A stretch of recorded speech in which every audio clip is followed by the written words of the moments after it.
Hello everyone, welcome to my YouTube channel. I hope you all are doing great. In this tutorial, I'm gonna talk about using the Blender Droplets generator add-on, which is very cool and beginner friendly. So with the help of this add-on, you can generate the droplets, water droplets around your object, mesh object, like you can see on this apple. So don't waste time and straight going to the Blender. So first of all, open your Blender and go to references, add-ons, here install from disk. So here I saved the droplet add-on already, which I download from a free website.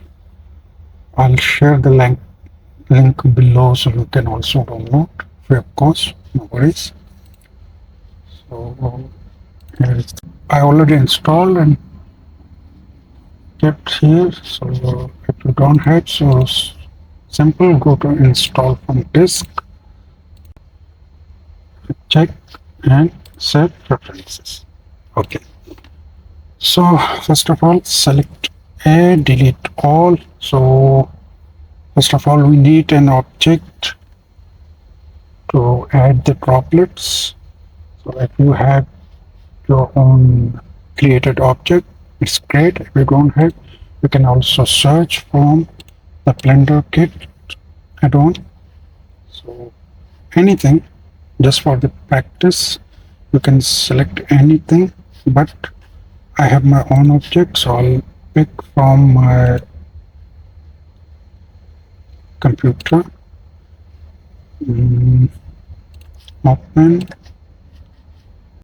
So let's add some droplets to this bottle, like I add to this apple. So go to Blender, take that bottle.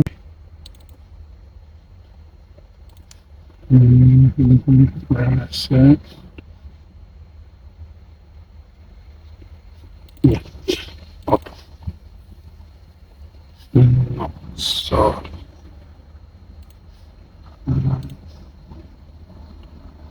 splash simulation. Okay. So yeah. Open this, go to camera view, zoom in, select the object where you want to add the droplets.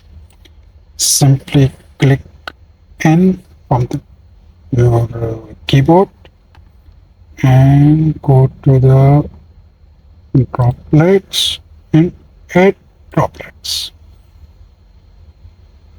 So as you can see, the little yellow dots appear on the portal.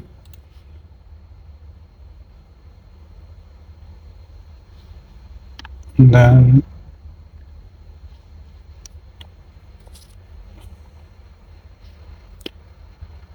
go to the modifier. In modifier, you just now can play around these values as you want. So let me change the scale amount to about 50. Let's see. So as you can see, the size of the droplets are now increased somewhere. And the weight map, you can play around. Density, you can play around. The maximum droplet counts, you can play around these values as per your requirement. And the long droplets also you can add, like if we check here, so as you can see, some droplets are now stretched. So if you, so let's go to the render viewport sharing and see how it looks. It will take time because we get samples to 1024, so it will take some time.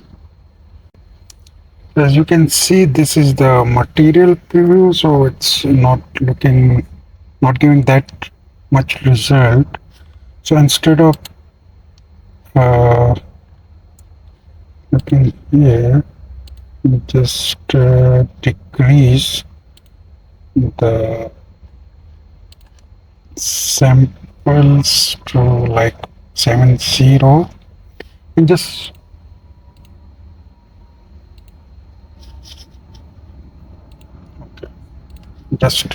taking a render image to see the result properly. So our image has been rendered, and yeah, as you can see, some cool droplets are added now. So it depends on the setting. The more you play with these settings, you can get the best result. Okay, our image sample is now ready. As you can see, some cool droplets are added. So now you can play with the settings, with the lighting, with the HDRI. So depends on your requirement. So you can get the best result. So that's it. Now, so as you can see here in the object mode, so as you can see in the render image, the result is not that good because I just add few samples and I didn't work that much on this picture. That's why the result is not that good, but you can play around all the settings as per your need, as per your requirement. So that's it for now. Take care. Bye bye. See you in the next video.